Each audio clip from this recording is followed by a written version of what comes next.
out there? Anybody see the sunrise this morning? It was awesome. Yeah, it was beautiful colors. So that's a good intro for, we're having our next new members Sunday, May 21st. And there's been a request for some evening union basics classes. So you have the opportunity to sign up is out there. And so I will plan accordingly if you're going to come in the evening. If you're not, I won't be here. So let us know. And those of you, there's a few of you that were away that didn't get a chance to introduce yourself, so we'll be calling you up too on that May 21st if you're there. So. All right, let's just take a minute as we get ready to pray and center ourselves.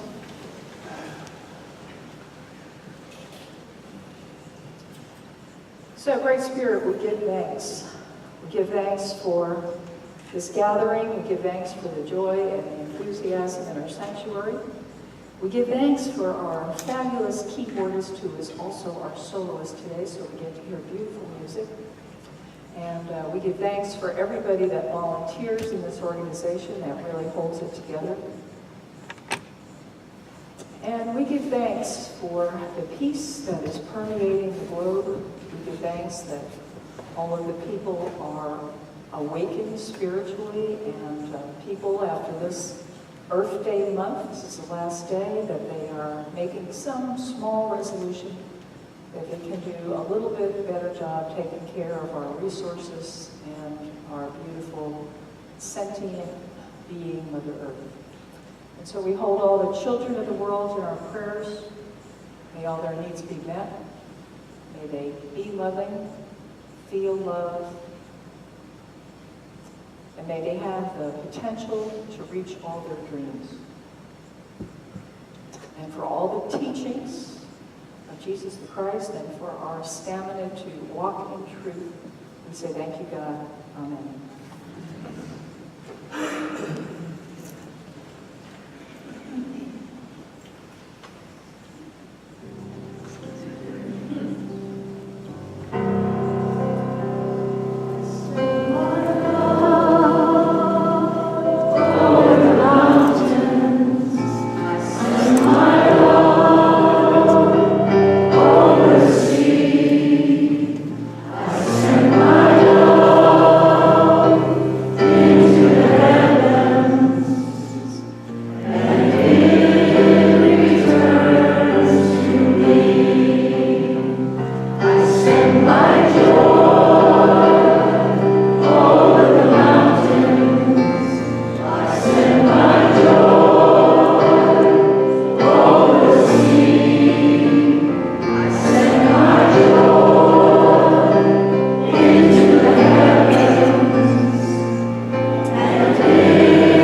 together. A world powerfully transformed through the growing movement of shared spiritual awakening. Our mission? In loving community, we nurture and inspire spiritual growth by modeling and teaching universal spiritual principles. And our values? Welcoming, diverse, prayerful, transformational, abundant, joyful, empowering. And our statement of being: God is all, both visible and invisible. One presence, one mind, one power is all. This one that is all is perfect life, perfect love, and perfect substance. I am an individualized expression of God. I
This is a 5-year-old right here.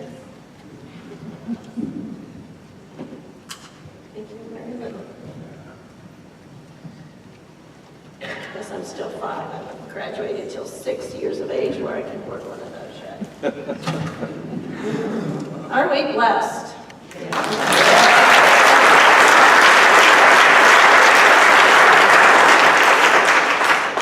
Good morning.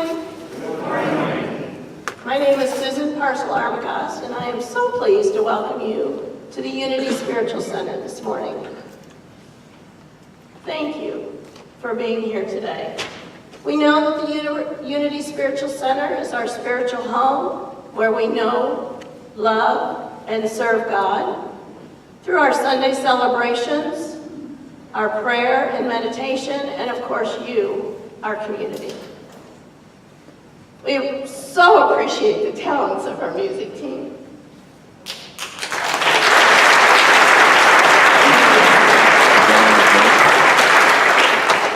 And now please stand and sing our joy song. The words will be on the screen.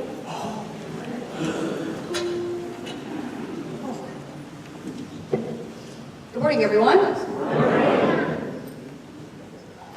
it? That's it?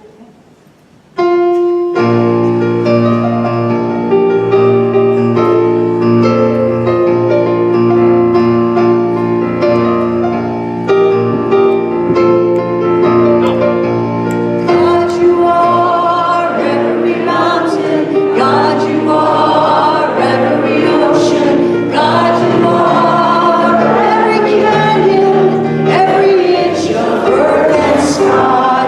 God, you are every morning. God, you are every midnight.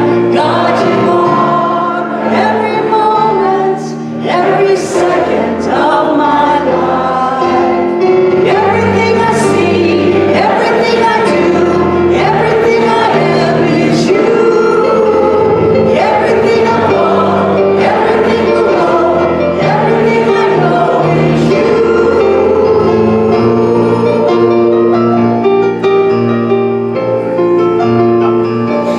God, you are every sunrise. God, you are every moonglow.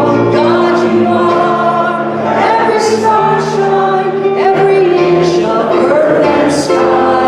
God, you are every springtime. God, you are every snowfall. God, you are every season, every second of my life. Everything I see, everything I do, everything I am is you. Everything above, everything below, everything I know is you.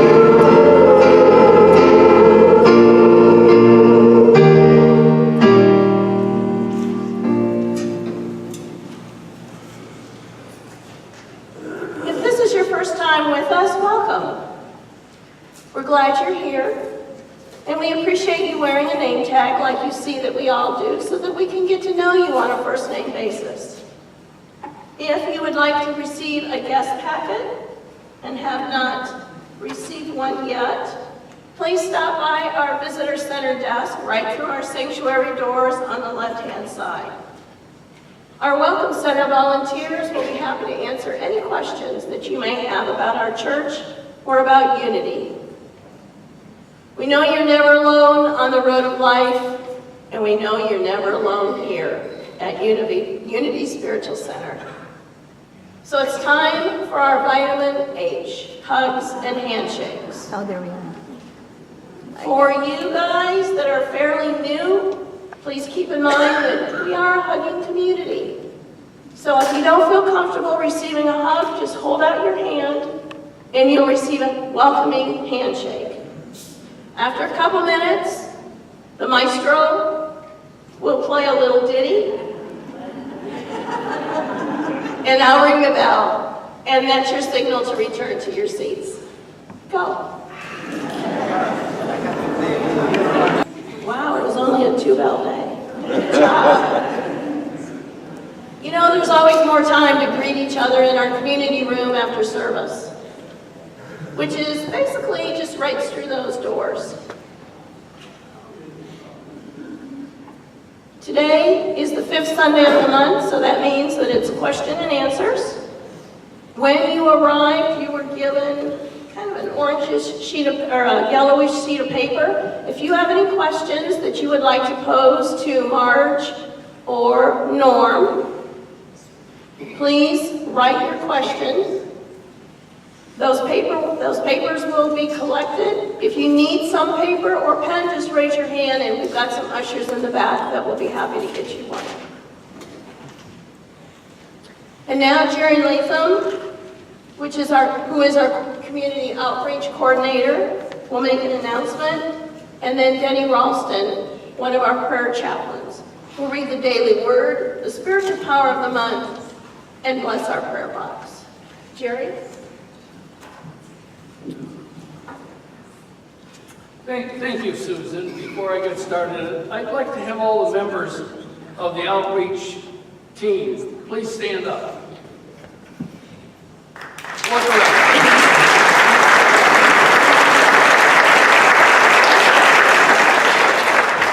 They're your experts. You know, we say God is love. And love is the key element. Outreach is putting that love into action without judgment, punishment, or faulty perception. It follows God's law to love thy neighbor as thyself. Now we ask, what do we do? Well, our mission is to inspire, empower, and support practical spiritual growth through prayer, meditation, and the outreach ministry. Our group has accepted the task to provide greater services to the Fruitland Park area. We have changed food banks. We used to donate to the Christian Food Bank.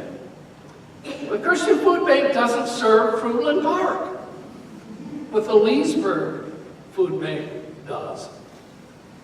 We took a trip there, and the members that stood, many of those were on that trip, and if you have questions on that, please ask them.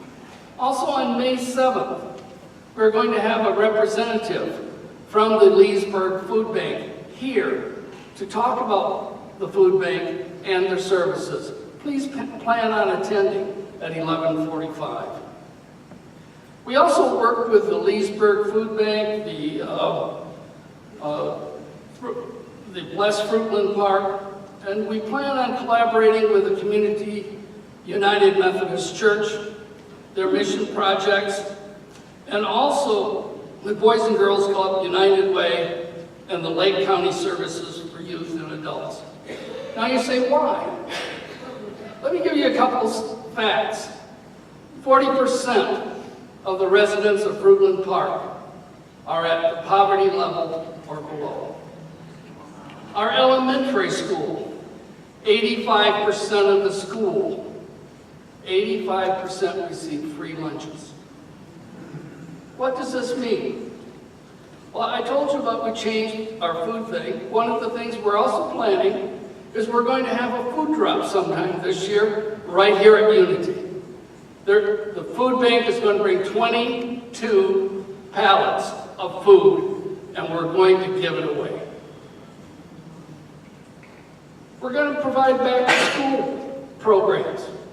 So we're going to be asking you to donate things in June and July to prepare the kids that do not have backpacks, do not have pencils, do not have paper. We're going to provide that so they can have a better educational experience. And next February, we've got a unique thing we're considering. We're going to have a baby shower. A baby shower? Yes, it's going to be for those young people who are having their first child but do not have the wherewithal to take care of the child and their needs. So look forward to that. Now, there's another thing that we did. Last year we talked about a scholarship. And you know, we've heard about, the stories about, walking in another person's moccasins and all of a sudden you find a friend. Or you walk the story of boy that had to carry the Roman soldier's pack for a mile, then decided to carry it 2 miles, and at the end, found a friend. We've heard that it's a person that needs food. Instead of giving fish, we can teach them how to fish. Last year we made the commitment. We're going to do that. May 22nd, we're going to give the first scholarship, vocational scholarship, to a young graduate of Wildwood School System. She wants to become a professional in the child care area. We will be inviting her to come and meet with you. On the 22nd, Reverend Marge, Dee Babel, and Judy Latham will be at the school, and they will present our scholarship to this student. By the way,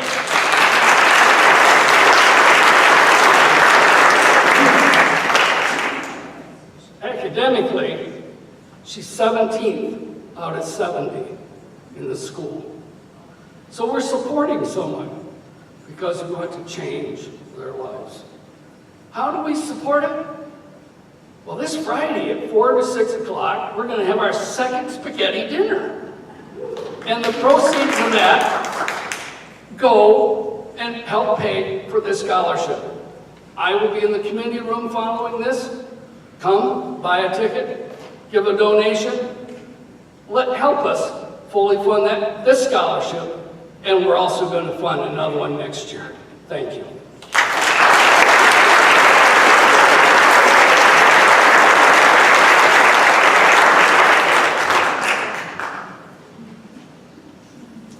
Good morning. Will all the prayer chaplains that are in service today please rise? Thank you. If you would like prayer with the prayer chaplain, these chaplains will be in the sanctuary after the service. If you'd like more privacy, we have prayer rooms on each side. Just grab a prayer chaplain and then we'll go back to a room with you. We're honored to be of service. Thank you, chaplains. The Daily Word is published by Unity, and the word for today is flexible. I embrace change with poise and flexibility. Life is filled with unexpected changes that present new challenges. My ability to gracefully adapt to life's twists and turns hinges on my firm connection to Spirit. With divine wisdom as my ever-present internal guide, I recognize and I can never be truly lost or permanently stuck, even if it might sometimes feel that way. I embrace all unknowns with poise, adjusting effortlessly to every new circumstance. I might be facing the most unforeseen obstacles or seemingly disruptive detours, such as a divorce, loss of a job, or medical diagnosis. Whatever the challenging circumstances, I do not become fearful or rigid. Aligned with Spirit, I stay open-hearted, flexible, and calm. My life is always supported by perfect love. And then the verse for today, the Bible verse is, your word is a lamp to my feet and a light to my path. Psalm 119, 105.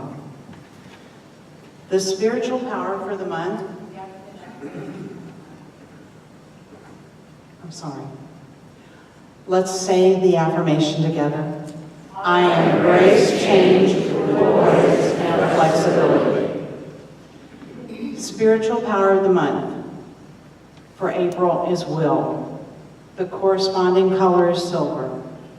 The center of will is located at the center of the brain. Will is the ability to choose, decide, command, lead, or determine.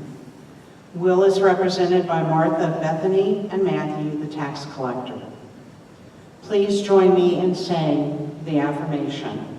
I have the will to devote myself to be all that I am meant to be. And now we'll bless the prayer box.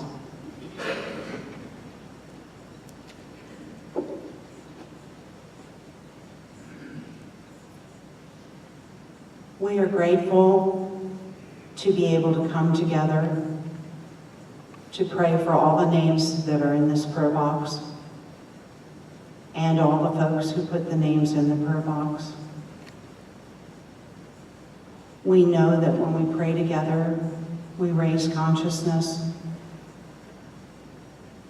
We know that healing can occur, that everyone in this prayer box knows they are loved, supported, and can dig within themselves to be calm and seek the guidance they need to do what is theirs to do. In thy name, amen.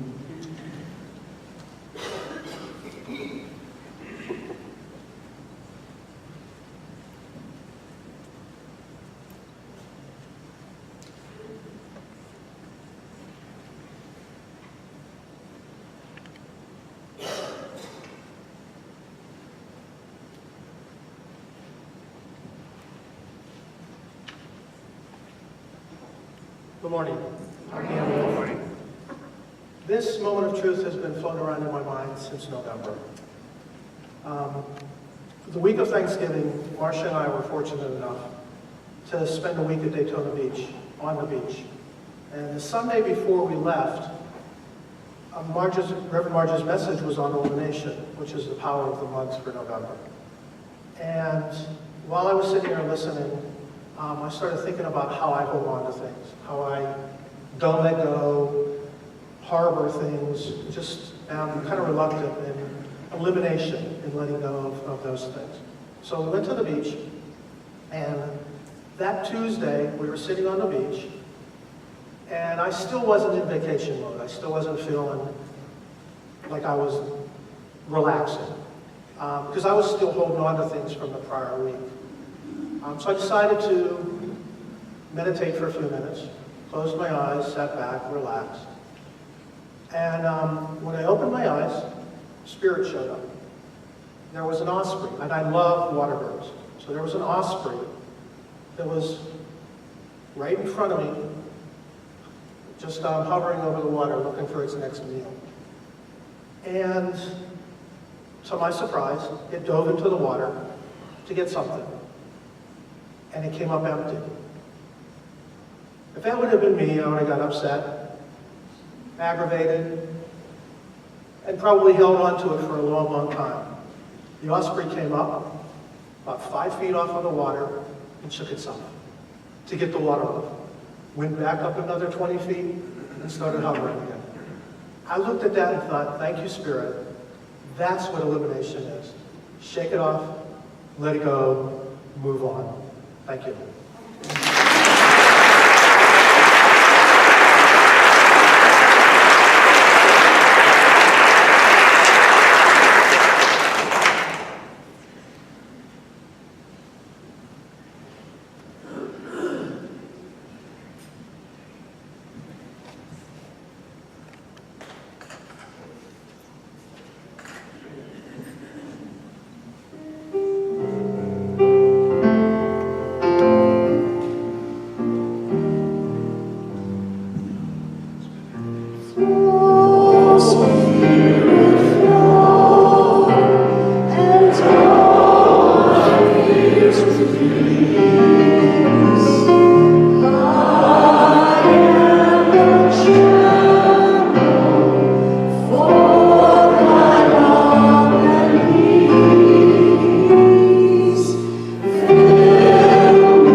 uncrossed and hopefully touching the floor, and let the chairs support us.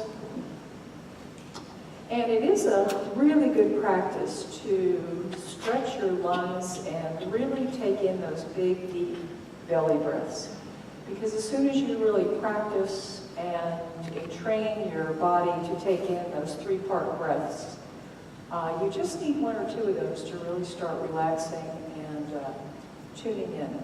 So let us take a couple of those right now as we prepare to meditate. We gently and easily return to this time and place. We give thanks for those quiet moments. We give thanks anytime we take the time to connect, just a breath or two. It makes our minds clearer, and we gain a broader, wider, deeper perspective.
And give you peace. Amen.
had his passion for 70 years.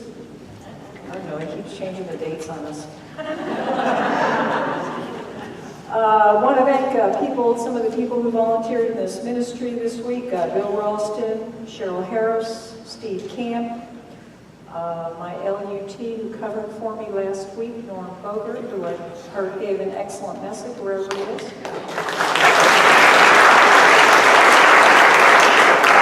Reese Dolan, Tana, Stormy, Susan P.A. and the Dome team, Joni Spires, all our greeters and ushers, even the ones that didn't know they were supposed to greet and usher. Sorry, I just couldn't help that. And thank all of you who were helping out with Pat Bennett and Annie Weston. The Westons are really appreciating it, and so is Pat Bennett, so God bless you all. And we got, for announcements, we had a very long note from our, kind of a warning note, I would say, from our teenage cleaner, who's not happy with us and the big pieces of food that we are leaving somewhere in the community room and then stepping on, and he's having a very hard time getting them up and keeping the rug clean. So stand forewarned and be careful about those big pieces of food. All right, community gathering meeting today, probably around 11:45-ish, 11:40-ish, and then that's about it, I think. Oh, let's see, I have a joke for you before we start with our Q&A. Let's see if I can call it right up here. Of course, it never goes exactly as you expected. Here we go. So there's a doctor, an engineer, and a politician who were discussing who among them belonged to be the oldest professions. Each one of them thought they had this in the bag. The physician said, remember, on the sixth day, God took a rib from Adam and fashioned Eve, making him the first surgeon. Therefore, medicine is the oldest profession. The engineer replied, but before that, God created the heavens and the earth from chaos and confusion. And thus he was the first engineer. Therefore, engineering is an older profession than medicine. Then the politician spoke up and said, yes, yes, that's all well and true, but who do you think created all the chaos and confusion?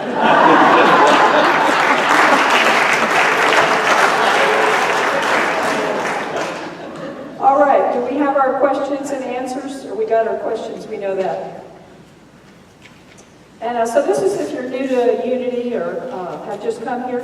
On the fifth Sunday, which happens about 4 times a year, Norm and I stand up here and answer questions that you all wrote down that you want to know about Unity and New Thought. So while you're on doing them, I'll take the first one. Are you going to take another trip to Unity Village? Well, that's a good question. Next summer, so June, usually the second week, will be the People's Convention in Kansas City. And before that, Therese Lee and I can't remember who else she's working with, they're doing a Nehemiah retreat, which means you pretty much go a few days before conference, and they feed you, and you don't have to pay for your room, but you work your you-know-what off. And that is labor to, there's a lot of restoration that is needed. So, yeah, we could take another trip. I plan on going to the conference, so we should start planning that pretty soon. The other thing is, well, we have a few questions here, so I don't want to get off track. So, yes, next year we will. If Jesus spoke Aramaic, why do the Israelis in the present day?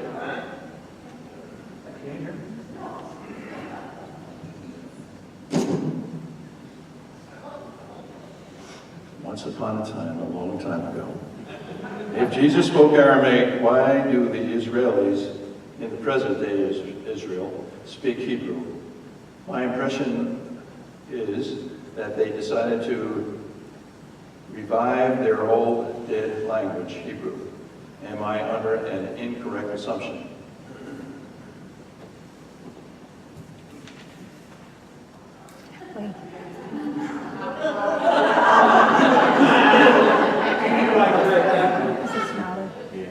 I think that's misunderstanding, because the original language of most of the Semitic languages was Aramaic. And accordingly, Hebrew became more a temple version of Aramaic in the religious practices of Judaism. Thank you, Professor. Do you want to do another one since you were? Since I didn't answer that. Oh. If your wife wrote that, that doesn't really count.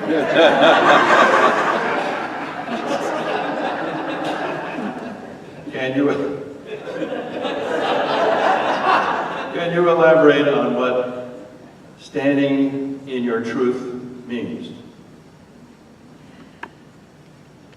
Living authentically. Living not as you think people want to see you live, but living the way that inner spirit within you is guiding you to live.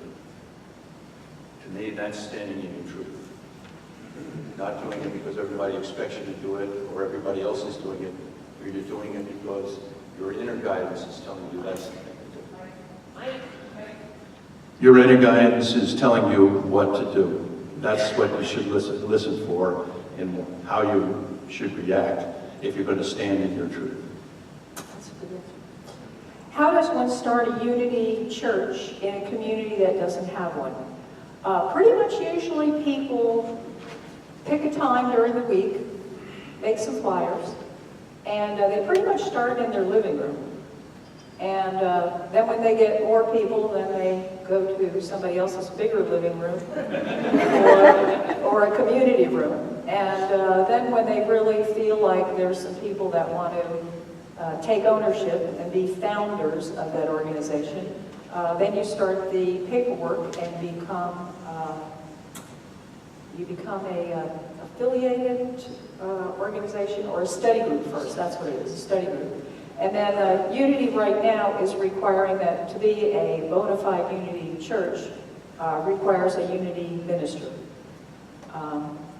Yeah, that's correct. I don't think it's also a spiritual licensed Unity teacher. Right now, this is how it is.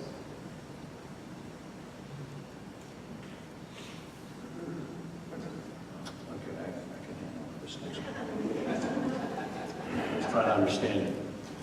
Why do we pray for protection when we do not believe we are victims?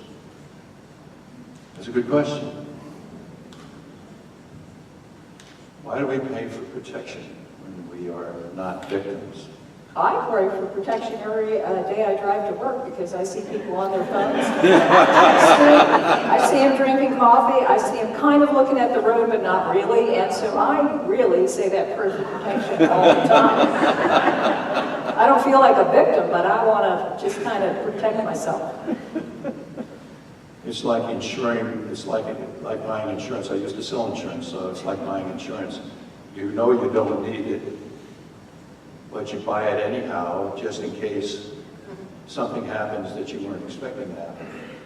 And you buy it because if you have somebody you love, or somebody that loves you, you buy those things for that. But protection, when I pray for protection, it's kind of like, I think of it as reminding myself that the light of God is surrounding me at all times.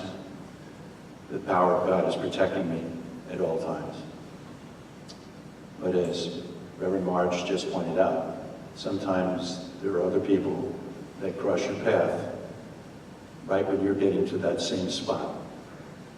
And that's when we have a problem. So, the second question, two-part question. We speak of our values. Can you tell us why these things are significant? All right. I'll answer that if any of you can tell us if any of you can tell me what our values are without looking up at the screen. Welcoming, prayerful, welcoming. Say it again. Joyful, diverse. Okay, I'll answer the question. What's significant about being kind? What's significant about being joyful? Well, what is wrong? I mean, where is the hang-up of being welcoming? They're all significant because they're inclusive. We spread the joy. We want people that when they come here to feel welcome so that they'll come back and be fed again and again and again. We're joyful here so that it's not like coming to a dirge when you come to church. That there's joy here, that there's laughter, that there's fun. So all those things are significant in the fact that they build community. And that's what we should be all about. I think that's why they're significant. Now, for the person who put them together, I should ask her for her answer. That's good. Please go over the 5 principles of unity. I'll go one question at a time. So the principles are, the first one is God is. And so in unity, we believe that God is a force and not a person. So we believe that where there seems to be nothing, there is still the God force. And I think what was it, the Bohr's experiment, what was it? Higgs boson, yes, so Google that, yes. So we believe that there is a God force that permeates the universe. And so sometimes in Unitarian churches, they don't believe that. That's one of our major differences. And then we actually believe that we're a part of that. That's why we say we are made in the image and likeness of God. That as Jesus became totally God-realized in his full divinity, we have the potential to do that too. So that is the second principle. First one is God is, and then I am part of that. We believe that the things that we hold in our mind and we command forth, we use the power of our voice, that those actually manifest. And so we're very careful with our minds. We're careful about the kinds of shows and movies and violence that goes in there because it will manifest on some level. And so we know whatever enters into our mind is very important because it will manifest. And then we believe that our work is prayer. So our work is to connect, and when we take a few deep breaths and spend a few minutes in prayer, we really connect our divinity with that higher force, that God force. And so our work, we say, is prayer and meditation. And then it's just not enough to sit in your lazy chair and pray, although that is a very good thing to do. And if that is all you can do, if you're a paraplegic or if that is all you can do, that is a good thing to do. But we do believe that you have to take action in the world, that we actually have to use our hands and our feet and our voices and take action in the world. And then the second part of this question is, how does Jesus and the Bible fit into unity? Well, Jesus is our way shower. So we don't worship Jesus. What we do is we teach the way he walked the earth. So our job is to try to follow his teachings, but we don't worship Jesus. And the Bible fit into unity? Well, the Bible fits in, we interpret it metaphysically. And Norm has done a great job teaching those metaphysics classes here. So we don't interpret the Bible literally. We don't believe that certain human beings are under or surrogate to other human beings. We believe that everybody is in their own divine right and an individualized Christ presence.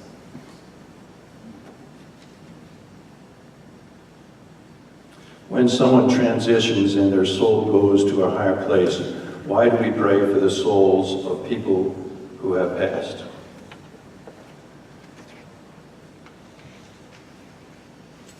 You want me to take that one? Well, the reason I said you want me to take that one is having been a hospice chaplain, first of all, the soul really many times doesn't leave the body for sometimes 3 days. So it's very important when a loved one passes not to call the cremation society or the funeral home right away. I mean, spend some time with that soul. And the soul actually weighs 0.035 ounces. And the Germans are the ones that figured that out with their highly technical machines. And we always pray that, the soul then goes to another level of being. So the people that we love are still here with us. We can still talk to them. We still can communicate with them. We can oftentimes feel their presence, and we can also oftentimes feel their sense of humor, because some of you have had that. And so when we die, our belief is that we go through a little review of our life, and we see the things that we did well, and we see the things that we could have done a little bit better. And so we pray, we continue to pray for the soul, because especially during that first 6 months after death, according to the Eastern religions and philosophies, they're kind of going through their curriculum. And so we just pray for them to go through it and learn as much as possible. What are the differences, if any, in belief between unity and science of mind? Both of them are New Thought, part of the New Thought movement. The science of mind focuses mostly on our ability to heal ourselves. And my understanding of having read some of Mary Baker Eddy's literature was that she was a strong believer that we didn't need physicians, that we had the ability to heal ourselves. And that was a big part of the focus of that. But the rest of the teachings are very much like unity teachings that both Mary Baker Eddy and the Fillmores, I always forget the science of mind, who's that? Holmes, thank you. Yeah, Ernest Holmes. They were all trained by the same person, and that was a lady out of Chicago who had worked for Mary Baker Eddy as her head staff person, and she was responsible for doing some of the writings of that. And she had classes to teach this New Thought, the New Thought ideas.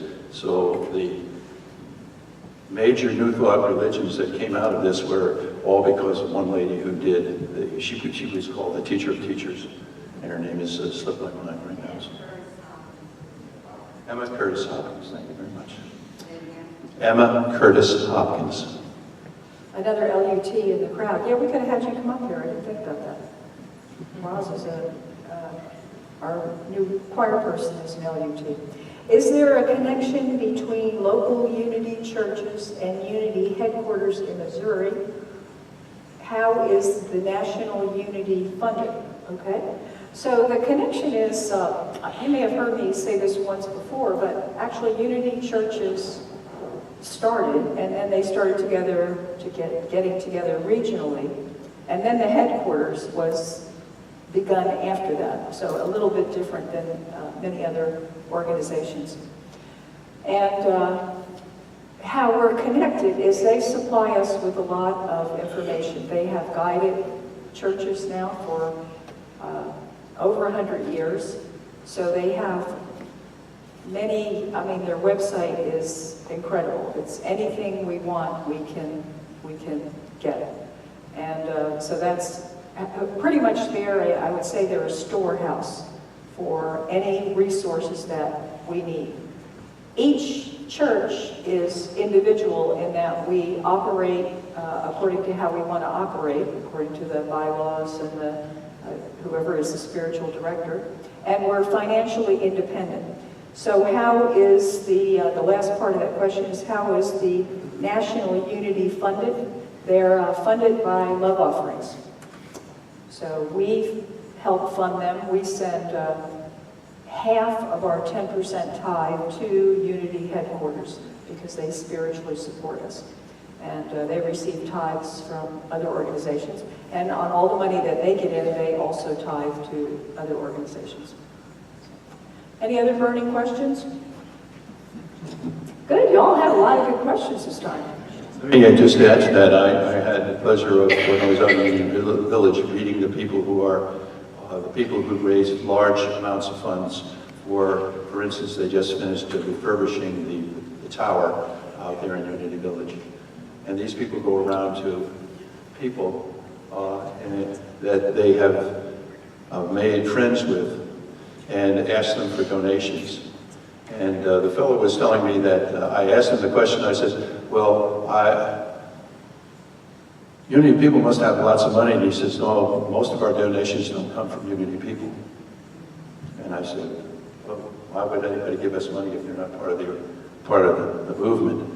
And he said, well, a lot of these people read the Daily Word or have called Silent Unity to have prayer work done. And the prayers were answered. And they're eternally grateful. And they happen to be very wealthy. And he was in Washington, D.C., and he decided that he was going to go see this couple who had been generous donors in the past and said, we're trying to redo the tower, and we have one floor left to be done, and so we're trying to raise money to get that finished. And they said, well, how much is the total project going to be? $2,265,000 or something like that. And the wife turned to the husband and said, we can do that. And he walked out of there with a check for the entire amount. And they don't go to Unity. Yes, so that Unity Worldwide Ministries, that's who we're supported by. They receive love offerings, and Unity, the campus of Unity, they have fundraisers, and but they really, when I was working there, I remember Silent Unity, most of the whole campus, and I think it was $38 million the budget at that time, was totally funded by love offerings. And so now, since nonprofits are more competitive, they've done more fundraising. Okay, thank you guys.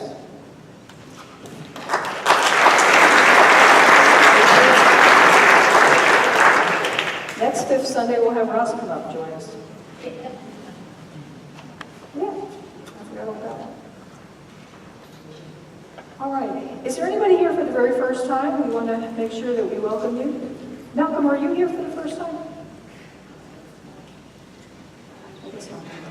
Oh, you are there. Oh, well, welcome. Good, very nice. Terrific. Okay. All right.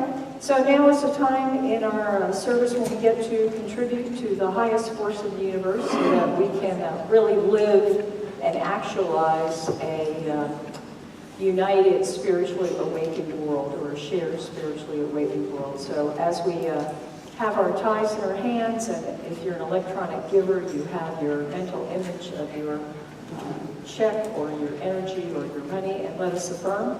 Divine love, as me, blesses and multiplies all that I am, all that I have, all that I give, and all that I receive, and I am grateful. And in honor of Earth Month, we have a YouTube instead of a song that we're going to let you enjoy.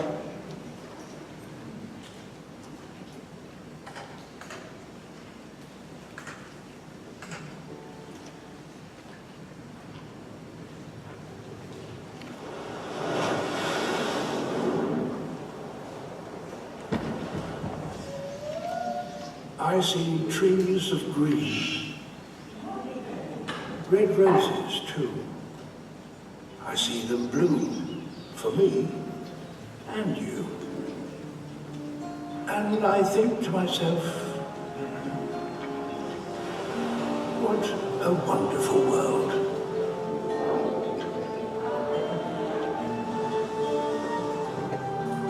I see skies of blue, clouds of white, bright, blessed days, dark, sacred nights. And I think to myself, what a wonderful world.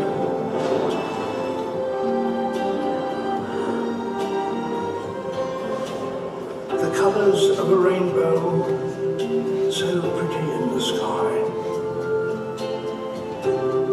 also on the faces of people going by. I see friends shaking hands, saying, how do you do?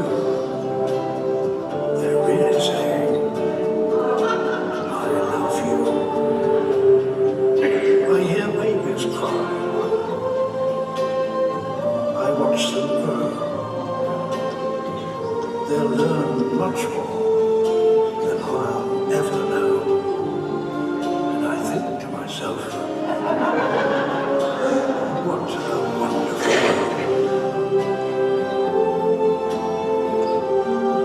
Quite simply wonderful.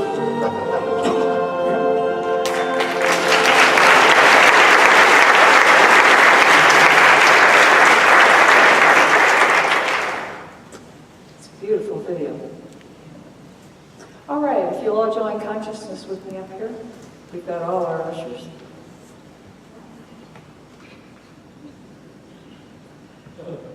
And let us give thanks for first the givers of these gifts. See them multiplied many times over. And really let us see them going out, spreading joy and peace and love and kindness and compassion in the world.